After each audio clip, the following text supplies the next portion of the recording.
नकोदर में CM captain Amarinder Singh का घेराव करने पहुंचे अकाली दल और आम आदमी पार्टी के नेताओं को पुलिस ने नाकाबंदी पर प्रदर्शन करने से रोक लिया।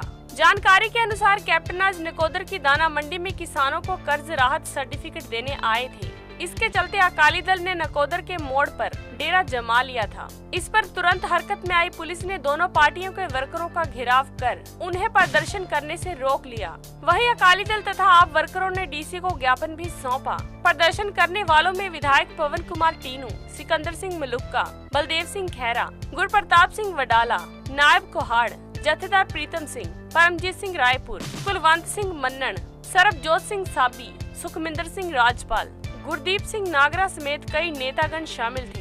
वहीं आम आदमी पार्टी के नेता एच.एस. वालिया, बब्बू नीलकंठ व अन्य अपने समर्थकों के साथ कैप्टन के कार्यक्रम की तरफ जा रहे थे, लेकिन पुलिस ने उन्हें रोक लिया।